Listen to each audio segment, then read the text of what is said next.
Welcome, my boy Jabbar, to the show. Man, so Jabbar and I, we're pretty close, I would say. I feel like we're pretty good friends. I've known you for around 2, 3 years. I've known you since you were 18, 19. Now you're 21. And ever since you've been a real estate investor, you've been somebody that gives back to anybody that wants to get into short-term rental investing or just in general investing as a real estate investor. And you've been honestly one of the sharpest young people that I personally know. I would consider you like a younger brother in a way, where we have that relationship where we help each other out. And it's just been awesome just seeing your growth and everything you've been doing. And I'm so excited to share your story with everybody here. Honestly, know everything that you can think of, any limitation, Jabbar has passed through those limitations. And I think as we're going through this whole sequence of your story and everything you've done, you guys are going to realize that it's literally hurdle after hurdle, like lack of resources, lack of anything. He finds it. He's the most resourceful, one of the most resourceful people for his age. Welcome to the show, Jabbar. Man, that was a hell of an introduction. Thank you so much for having me. Oh yeah, man, dude, you are the man. And honestly, I hype you up to other people too. It's not just for the camera. I'm really excited to share your story. So let's dive right into it, man. What's your story? How did it start?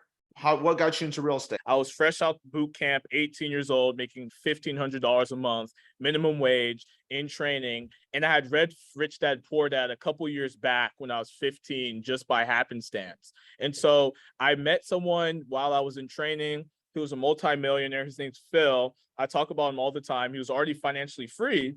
And after meeting Phil, it just lit a fire under me to take this like financial freedom, like I'm going to be rich journey, like super, super seriously. So I started saving everything I had, which wasn't much because I was only making $1,500. So I started increasing my income. I was standing duty for other people. I was door dashing. I was doing anything I could just to get another dollar. And I ended up seeing like stocks as not the best way for me to like really become financially free and a millionaire in my 20s, and then just stumbled across Bigger Pockets and real estate. And once I got into that, I saw, titles like 20-year-old making 750 grand a year wholesaling. And then you see the titles like 21-year-old multimillionaire with 56 units. And I was like, they can do it. Why can't I do it? So I got really inspired, listened to every single episode of the Bigger Pockets podcast. And then 5 months later, I bought my first property, and it changed my life ever since, because I house hacked it, used my VA loan, had to put 5% down because I had trouble like qualifying for the loan amount. And today it cash flows over $2,000 a month. It makes more than the Marine Corps literally pays me every month. And it's appreciated over $100,000. So that kind of is what started my journey. And so now I'm up to 9 units under contract on one more. So hopefully get to 10 units by the end of the year. And I haven't even been here or in this game for 2 years yet. So what are you looking at for net income? So 10, once my units are stabilized, I'm just now getting stuff up. I'll be well over $10,000 a month in passive income. We call it passive. And not only that, those properties are appreciating. There's tax advantages and other benefits of real estate. So long term, these properties will make you even more wealthy. So that's the crazy thing about real estate. So dude, the equity that I'm forcing into one of my deals, literally textbook comps, like 1.1, 1.2 million, and I paid $695 for it. So that's almost $500,000 in equity just right there that I'm just forcing. That's why I love real estate, because it would take me years to save up $500,000, even if I was investing it into the market and stuff like that. Even if I was making $100,000, it would still take me years to get $500,000 in my net worth. And then boom, real estate, you find a property below market value, you put some money into it, make it all nice like the other ones, and all of a sudden you're that much richer. I love it. Yeah. So with this market that's happening right now, is that impacting your investing strategy at all?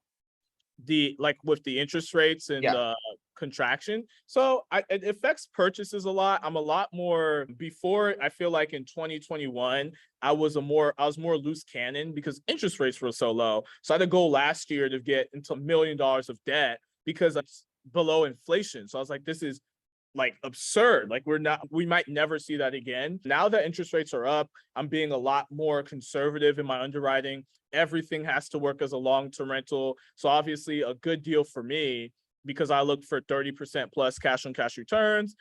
It's hard to find that. And it also works as a long-term rental. And I'm also able to put a competitive offer on it, because there's so many other people who put in bids who are like, I only need a 20% cash on cash return. So I get outbid on market, and then off market, there's been some potentials, but nothing really that I've liked. So actually, a lot of the things that we're looking at, like me and my friend, my partner, we're looking at like owner financing and sub two. I did a sub two deal back in June where I took over a 2% interest rate mortgage. And those deals, we have a lot more flexibility because we don't really, it doesn't matter what the market interest rates are today. We're taking over the seller's mortgage, which is typically below what the going rate is now, or owner finance, we just negotiate a better rate. That's where I'm pivoting to get better opportunities. But I wouldn't say I just think it's like anything. You buy real estate whenever you can. It's like dollar cost averaging. You buy it when it's up, you buy it when it's down.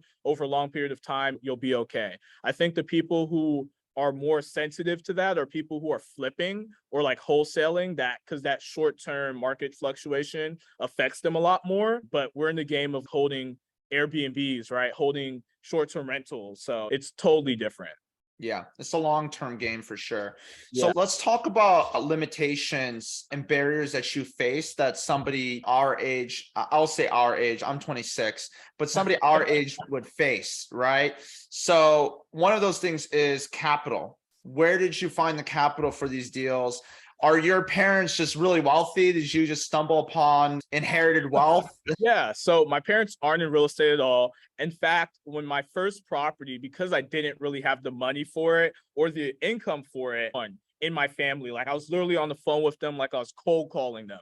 And I was like, hey, I have this thing, I want to do this real estate thing. I just need a little bit of help here. All of them gave me an emphatic no. And I'm really grateful for that, because really that taught me to look outside of my family with sourcing capital, sourcing partners, and finding different ways to purchase properties that are good deals. So I learned in real estate, it's really only three things you need, right? Like three things you really need. You need the money, you need the expertise / knowledge, and then you need the time. If you're missing one of those things, sorry, I put my middle finger up. If you're missing one of those things, then really you just need to be able to provide the other two, and you can always find someone else who's lacking in that area. So a lot of people with money, they don't have a lot of time, and a lot of the time they don't have a lot of expertise. So that's where I came in, and that's when I started pitching to investors, hey, like, instead of you investing in real estate and spending all the time doing this real estate thing on your own, doing all the research, managing the property, you're a really wealthy person. You're a really wealthy guy or girl. You don't need to spend your time doing all that. I can do all those things for you. You put up all the money, you get the loan, and we'll split profits 50-50. And so a lot of people say, oh, why would they do that? Instead of them investing in real estate and spending the thousands of hours that I did to be able to go out and execute a deal and it become really successful, they just tack on and leverage my knowledge and my time and my expertise. And they're probably going to get, let's say, a 10%, 12%, 15% return maybe. I'm able to give them that even more, plus even more, but they put no time into finding the deal. They put no time into managing the deal. They do absolutely nothing. My business partner, Connor, literally, we bought this cabin together. It was my first short-term rental I bought October of 2021. And it's done well. We've grossed $90,000, $600,000 purchase price. All the money was brought forward for that deal, and he's done nothing. I'm doing all the work. I was the one who even found the deal. I put the deals together. I'm always on the phone with the cleaners, and he's getting an amazing return, right? The money that we invested, or that the other money that I didn't have that was invested into the deal, is getting a phenomenal return without having to do anything. So it makes perfect logical sense to any reasonable person, nevertheless an investor that really just cares about the numbers, to say, yeah, instead of me doing all this work in time and putting up the money, I'm just going to put up the money and then watch my money grow. And Jabbar has got me. So that's pretty much how I am funding deals. I just bought a house last week doing the same exact thing. Investor puts up all the money. I do all the work. We both go to happiness and both make a lot of money. They get a good return. I get a good return. I get another deal under my belt, and everyone wins. Yeah. So challenge here as well, Jabbar. How do you establish that you're the expert, right? Because you don't have a track record when you're starting from zero. Yeah. So my first deal, I had one property. It wasn't a short-term rental, it was a long-term rental. So it was a whole nother asset class. But you better believe, even though I had that one deal, I marketed it like it was the best deal of a lifetime. Because my first deal was an amazing return, because I house acted. So no money in, lots of money out. You could guess how high the returns are there. And so I really did my best to market what I did have.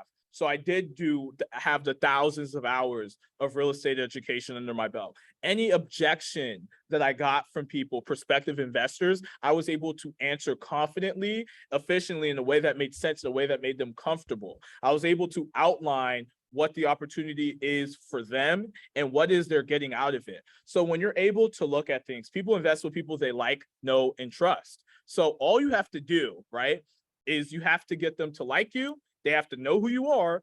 And then now when it comes to credibility factor, that trust, it just comes from you guys having those conversations. So I think anyone can raise money from someone else. If someone today, brand new, green, showed me a deal and I looked at this person's notes and I saw that they were dotting their T's, crossing their I's, all the numbers looked up great, and it was a 60% cash on cash return.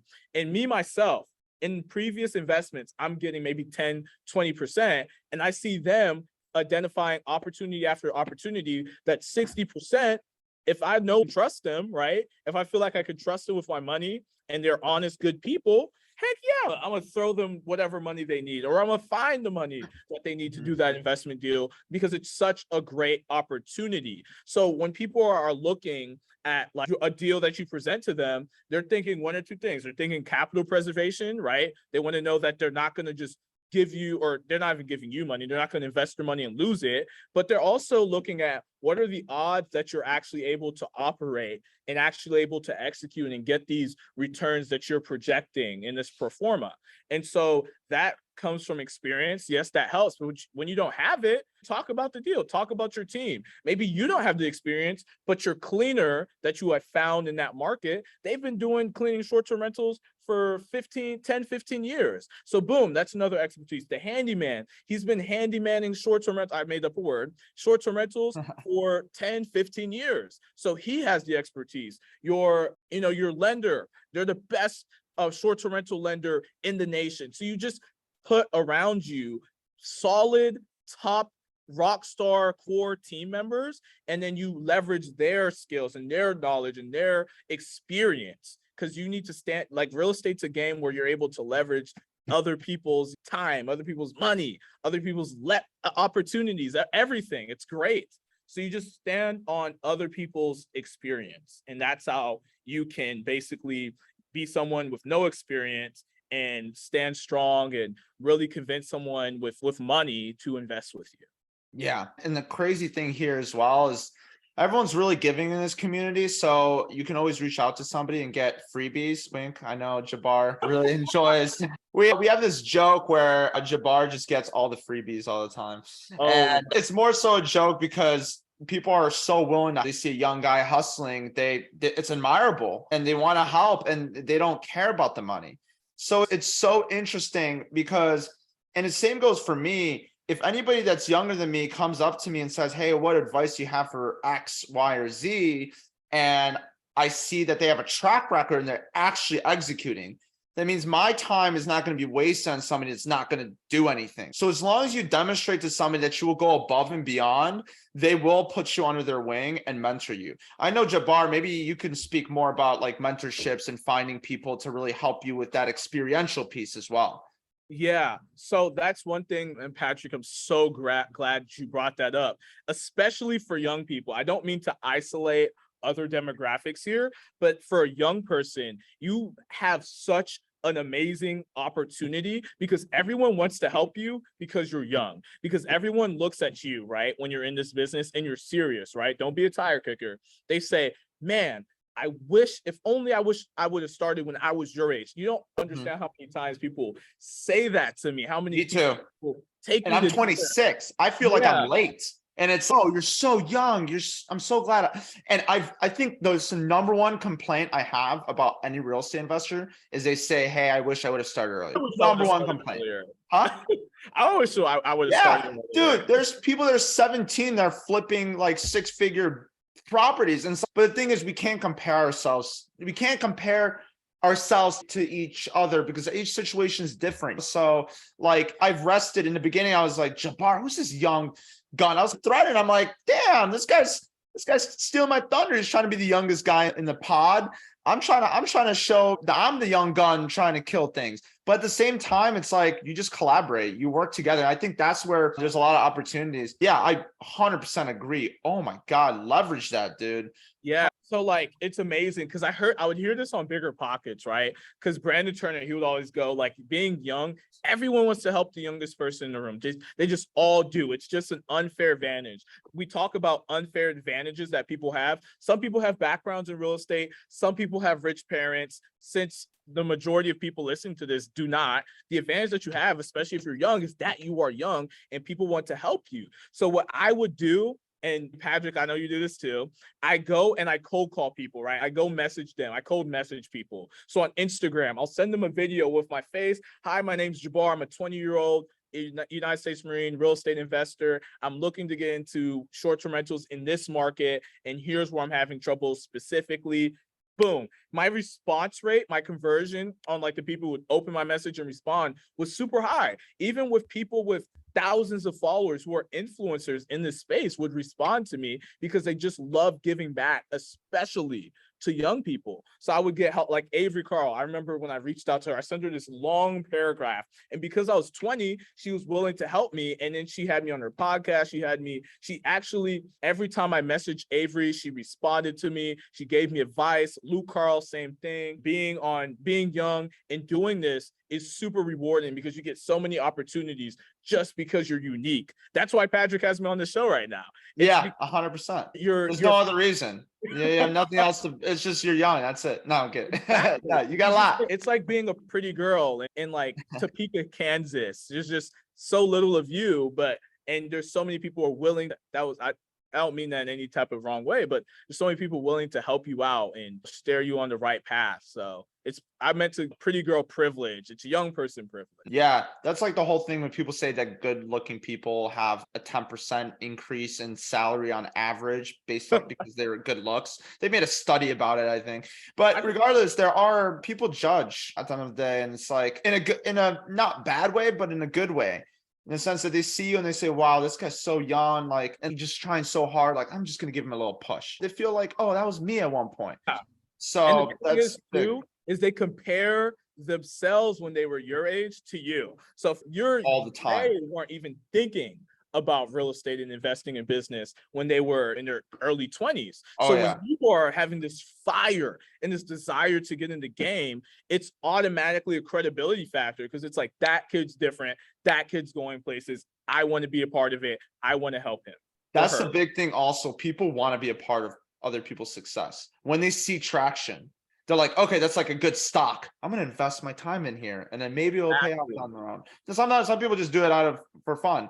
But it's interesting because when people see that you have a head on your shoulders and you're 20, the first thing they say is, I wish I was younger when I started real estate. The second thing they'll say is, dang, I was going clubbing when I was 20, or I was doing this when I was 21, or I was not even thinking about real estate when I was 25. So that's the privilege. So Jabbar, what do you think is the age where that privilege wears off?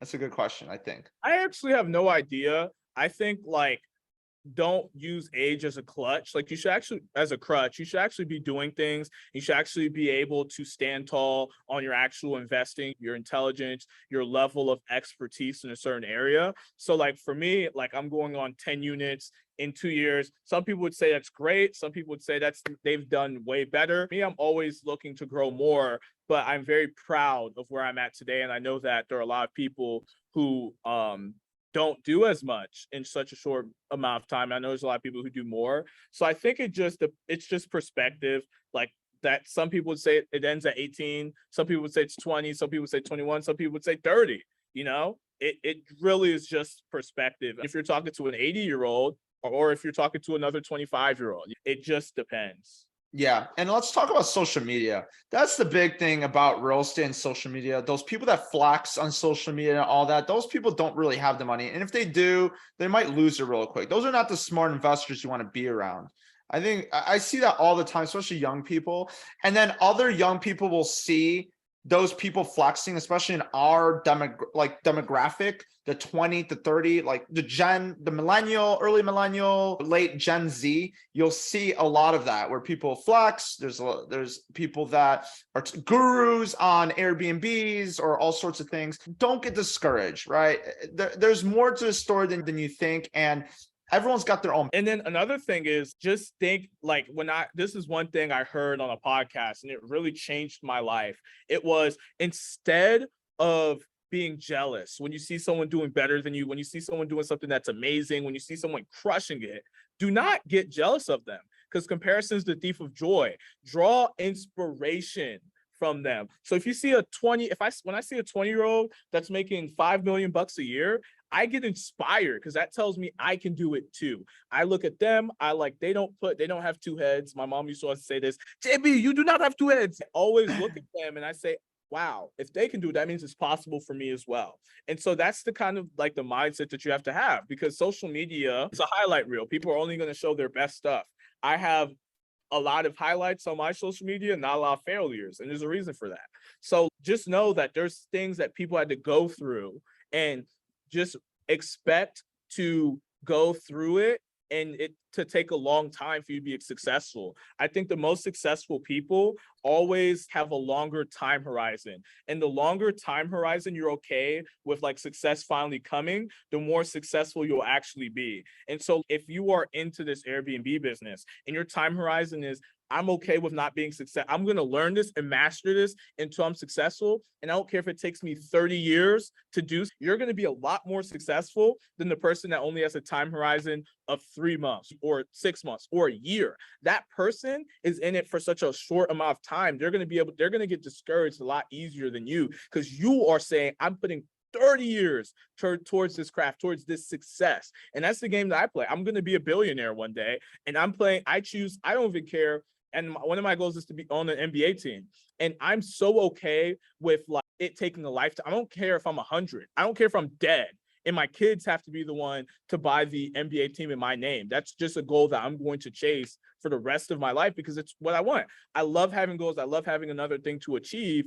And that is my time horizon. The person who has to be a billionaire in 5 years or 10 years or less than that, they're less likely to get there and they're less likely to undergo tremendous amounts of success because they have a much shorter time horizon. So it's just be okay with going long periods of time without seeing any results because those little things, what you're doing today is what people are going to see 5 years from now, 10 years from now. The properties I'm buying now are the properties that are going to be worth millions of dollars. Almost $3 million worth of real estate now that people are going to wonder, wow, where did he start? Or where did all this wealth come from? And that's going to be seen 10 years from now, 20 years from now, 30 years from now, when those properties are paid off, they're worth double, if not triple. I paid for them and I'm going to look really smart. But that's because my time horizon was so much longer than the person who looks at social media as I need to be successful today, yesterday. Yeah. And it's a journey too.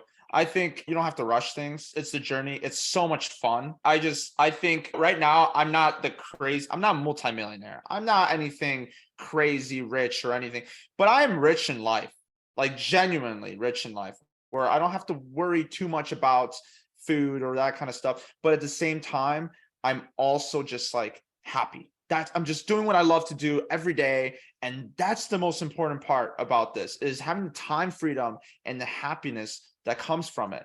And a lot of people prioritize the wrong things. They don't play the long game. And I know I'm going to be successful for what I do. And it's going to take some time, but at the end of the day, I'm okay waiting that time. Exactly. So, there's a saying that goes, the person who enjoys walking will go further than the person who enjoys just the destination. And that's literally what we're talking about now. If you're the person who enjoys just the walk, the journey of walking, the feeding, the strengthening of your muscles, the pain of you. I walk a lot of miles sometimes and it hurts, right? And if you're the person who enjoys all those things, just the process, you're going to be willing to go a lot further than the person who only wants to go from Texas to California and that's it. But they're just trying to get to California. So maybe how were you raised? Because this is a question that people ask me sometimes. They're like, wow, your mother must have put you in like boot camp or something. I'm like, no, it's just like, what do you think were the contributing factors for you growing up that helped you understand, get that mindset working so that you could get to the next? For me, I had more of everyone has a bad childhood. I had a rough childhood. I grew up single mom. I was abused by my single mom in that family for from 3 to 15, so 12 years, so more than a decade. I had certain privileges and I had certain things that I lacked in life. And so I always grew up wanting more and knowing that I wanted to be better than where I was because quite frankly, I hated it. I was told I was always going to be a failure. I was never going to be successful. When I was 15, I was abused so badly that the neighbors had to call Child Protective Services to take me away from my brother and the woman who abused me, my mother, my biological mother. And then I had to go out on a flyer and to my dad, who I had never met before in Texas when I was 15. And I turned 16, met my dad. Things changed a lot because I went from living this poor life where I was not really eating all the time. I was wearing raggedy clothes to where I was middle class with my father. And I learned that there's more to life than struggling and being less than. And I wanted to be great. And that all fueled me not want to be normal. I knew that I didn't want to just be a guy making six figures, even 500,000, even $1 million. I knew I wanted to be someone who, and money is just how you quantify the success in business, right? And I knew I wanted to be a guy who had like great long lasting impact, who was able to have contributions to the world that left behind such a legacy that it helped other people leave even more legacies, almost like a community. And so all those things contributed to me finding myself along like the entrepreneurship path. And then obviously things like being in the military, I always thought if I'm going to be disciplined for the military, why not be disciplined for myself? So I have to wake up at 4 sometimes to maybe shoot on the range or PT or whatever. Why can't I wake up at 4 to improve myself? If I'm not going to go out if I'm not allowed, sometimes we go to places where we're not allowed to go out in town at all and party and have fun.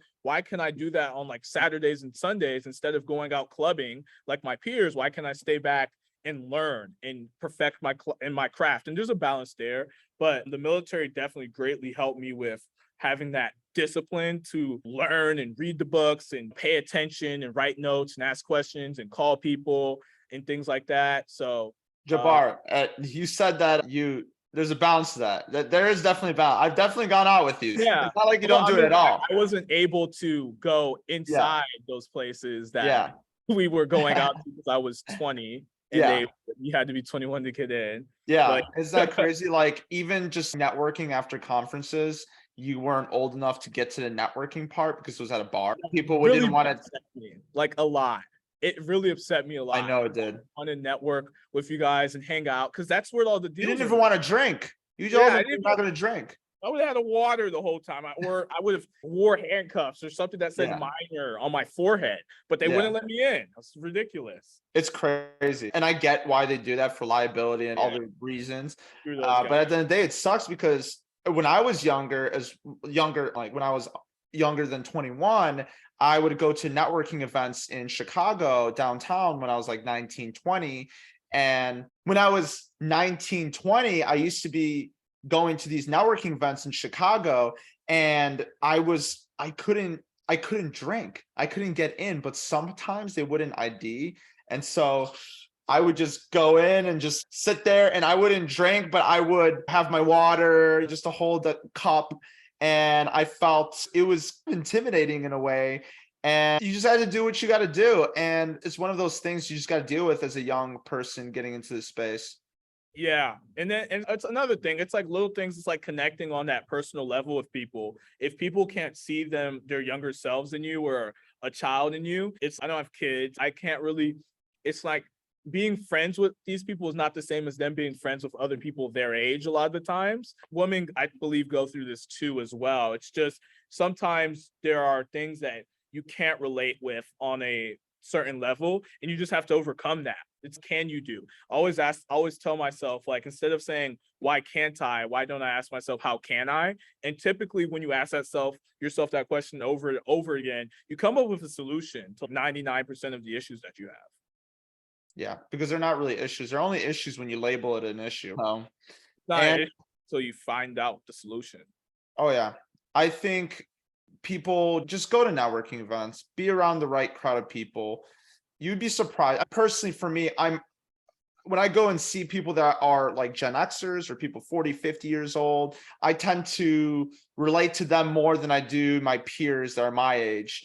Unless I find somebody like you, Jabbar, and it's just, oh my God, it's like kryptonite. So another young guy doing cool things, and it's in real estate, and we can not only work with each other, we can talk shop about real estate and actually be excited about it, and we're the same age. This is crazy. Yeah. Most people like I want to hang out with are in their 30s, and nothing wrong with 30s, but also people that are older, 40s, 50s, that kind of thing. Yeah. Yeah. And I just went to dinner with my friend Julie, and that was a fun time. It wasn't like super real estate focused. It was just like I'm eating dinner with friends, and I don't know how old she is, but she's older than 20. And it was a great time. So you can like be friends with older people. It's just like, when you find someone your age that you can connect with, like my best friend Marcel, I literally moved him from Myrtle Beach, South Carolina, down to Savannah to one of my houses because I was like, dude, like we have to do something together. Because we're both young, we're both hungry, we both have this strong desire to be really successful in business. So that means financial success. And I wanted us to be around each other a lot more.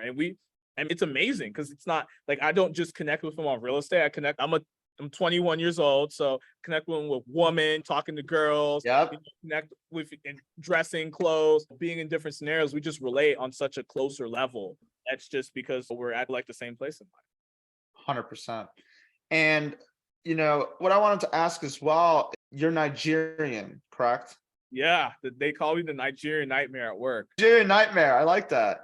That's good. Nigerians are just like popping out babies, are just like ready to go and take on the world at 15 years old. And they're all very last. yeah, dude. So for all the Nigerian followers, is that a cultural thing too? Because I've talked to some Nigerians that are young and they tell me the same thing. They say, you know what, it's a cultural thing. Our parents raised us this way for excellence all the time, and it's ingrained in our culture. So yeah, let's talk a little about that in your upbringing. Did that help as well, being in the Nigerian culture? Yeah, so Nigerians are really big on education, and I was never big on education. I'm not too my own home. I was always smart, and I would only show that I was smart the last quarter of the year. The rest of the 3 quarters, I just did enough to get by because I didn't understand this concept of learning all these like useless things and then having to apply them when they really didn't matter. So I wasn't the best student, and that really hurt my relationship at home, like growing up. And I think that's one of the reasons I was abused, is because like I just didn't have that same desire to have all A's. But then when I moved to Texas, grades got better. And I remember my mom, oh my gosh, every time I would have all A's. But if it was like a 90, she would say, you see your life? Ayo kuye. He's building computers, he's programming with Microsoft and Facebook, and he has all 99s. And you It's like not a 99. You have 90s. Does he have 2 heads? That's what she always say to me. Does he have 2 heads? And I would get so mad because she would always compare me to him. She's like, I kuye this, I kuye that. I'm like, dude, I'm sorry. Like we go to 2 different schools, it's different. And it's just like that. It's like, why, if this person's doing good, why can't you do good? It's kind of a lot of comparison too, right? With people. Yeah, my mom was the same way. She was like, oh my God, let me tell you about the story of this 19-year-old programmer that started this insane company. I know what you're doing here. Okay, I get it. I'm not that right now. I get it. So it's funny. It's a cultural thing. Our church would have this thing at the end of the school year, where all the kids, only if you got all A's, were put in front of the church, and you were given medals, and they called you by name.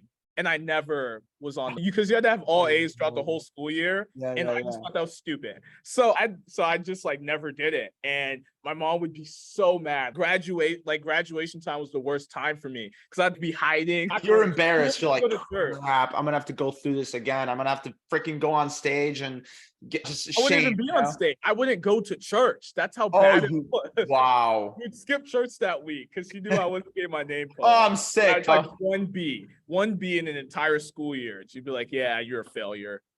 Isn't that crazy? The standards that the education system puts on you. Do you think that growing up you would put your kids through K through 12 public education, or do you think you would homeschool? Oh no, I don't know about homeschooling because I plan on being like a really successful, so possibly really busy. I'm going to be present, but if I'm able to homeschool, cool. I do want my kids to be around other talented kids, and I think I want to give them the highest probability of being successful, and that means like high quality education. So I think like public education broadly, I know there's great public schools, this is not to insult anyone. It's just, I don't want my kid to be average. So if I send them to an average school, their likelihood of being average is a lot higher than if I send them to a private, highly rated entrepreneurial type business, thinker, creative mind type school. Yeah. Hopefully we don't become antisocial nerds. We'll figure that out too, but I'm 21, so I'll figure it out. Yeah, yeah, it's not a rush. I just think it's like an interesting topic of conversation just to think about what you would want your future to look like for your kids, how maybe you weren't raised or how this kind of thing. So for me, I always look at that and I think that it's all about the environment, right? So I want people that are younger than me to be in the right environment. So that means like even you, Jabbar, being around people that are actually doing it. And you've done that yourself, obviously, but there are other people listening that just aren't in the right crowds of people. And it's always good to be around the people that are killing it because it inspires you. Like you said, the right people inspire you and they bring you up.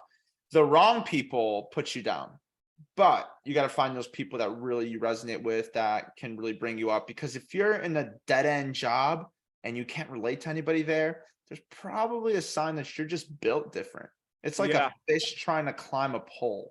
It doesn't work. My entire life, I've always been like an outcast, outsider, weird kid, all of that. So I've unique. And so even in the Marine Corps, when I start talking, people are, oh my God, he's going to talk to us about real estate again. You are, their last names, right? Adesada, die, stop talking. We don't want to hear it.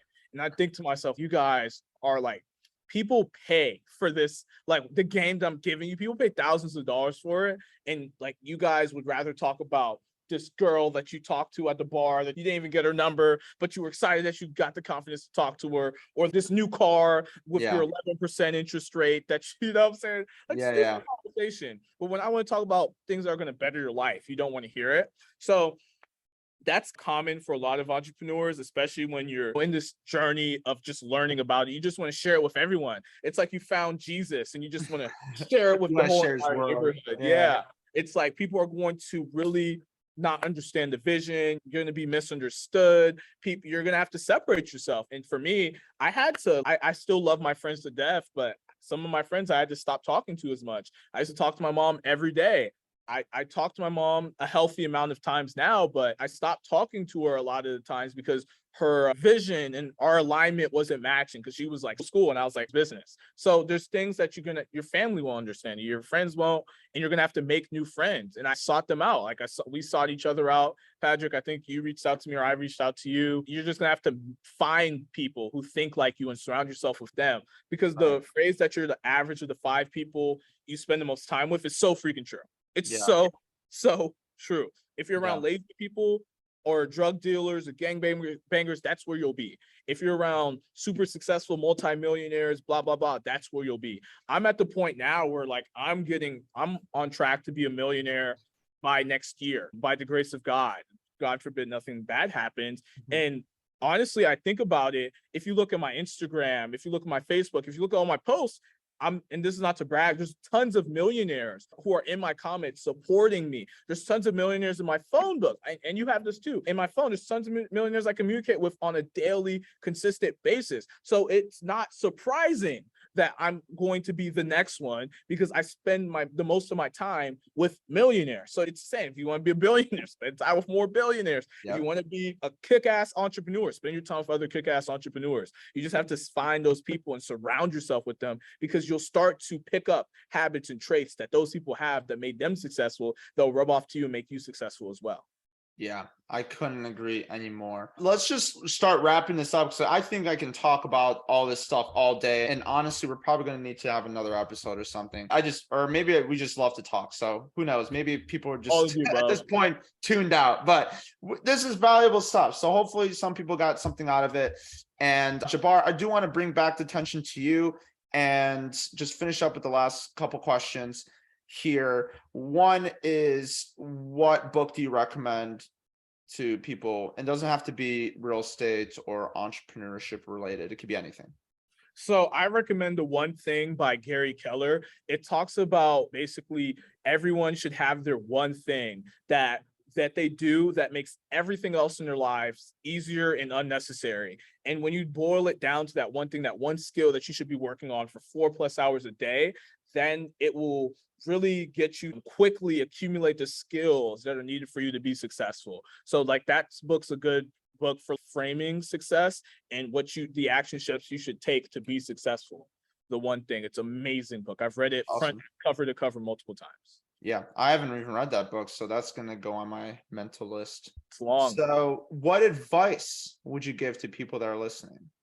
Wow, it's a good question. There's a lot, but let's boil it down to one thing. I think it's important to just focus on one thing that you believe people are going to get out of this conversation. I think that if your goal is to get into real estate, the biggest thing that you could do for yourself is to mass educate. But while you're mass educating, the most important thing, that one thing you could be doing, meet with as many actual investors as possible.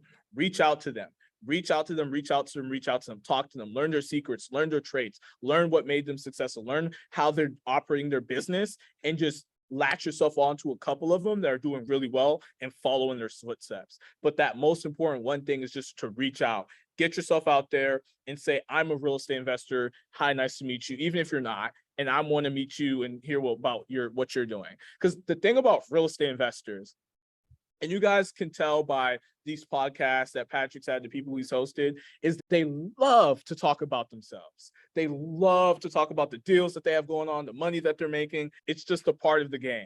So that's the one thing I would do. Because nobody else in the base wants to listen to Jabbar. So just message him. And that actually is a good segue. How can people reach you? Yeah, so find me on Instagram at Jabbar_InvestStar instead of InvestStore, InvestStar. If you guys want to partner up together, do deals together, if you have money and you don't have a lot of time, I'm always looking for someone to work with and then purchase real estate with and make a lot of money. Reach out to me there. Reach out to me if you need help. I'm super giving. I do take a little bit to respond if your question is not specific enough, because I get a lot of messages sometimes and I'm pretty busy. But if you message me about something specific, especially if you're interested in being a Connor and partnering on a deal together, reach out to me there on Instagram. Awesome. So there you have it, folks. That's how you get a hold of him. And I know you're on base as well. And when does that end, the base? What do you mean? Like when are you off? Like probably 5 p.m. Eastern. Yeah, so that's probably the best time. And last question, what's the future for Jabbar look like? And I know you tapped into this a little bit, but this is a place where you can have your ask. So for me, I'm working on really being more of a serial entrepreneur. So I'm going to be really streamlining the Airbnb business so I have people doing a lot of the roles I've been doing, because I've been doing all of them for me, so that can grow massively and be its own business. My goal is to do at least $2 million a year in revenue, net profits from the short-term rental business. I also want to get into helping other people, because that's my passion, is helping other people get into business and do real estate as well. So I'll be coming out with some education products for other people so they can kind of streamline their learning curve. And yeah, I just want to help people, man. Help people do more deals and be happy. Very important to be happy. You guys, anyone has any cool investor friends, people with lots of money, hit me up. I know how to make you a lot of money in a non-salesy way. I'm honest Marine, swear to God. And yeah, that's like where the future looks like. Billionaire, NBA team owner. What NBA team? If you had to pick right now. Ah, That's a good question, huh? Yeah, it's a good question because I don't know where I'm going to live. I would want to purchase one where I would live after I get out the Marine Corps, and I'm debating because I haven't been to Miami yet, but something tells me I'm going to fall in love with Miami. And I love Houston, Texas.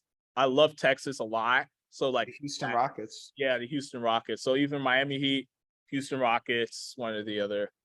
Cool. See you on the big screens. Maybe And both of them. hit up Jabbar if you need tickets to the Houston Rockets. And that's funny. Anyways, thanks so much, Jabbar. You're the man as always. You are fucking killing it. And so just keep doing what you're doing. And thanks for inspiring people out there. And yeah, man, just giving back. So that's what you got to do. Thank you so much, brother. I appreciate you Of course, for having bro. me on. Of course.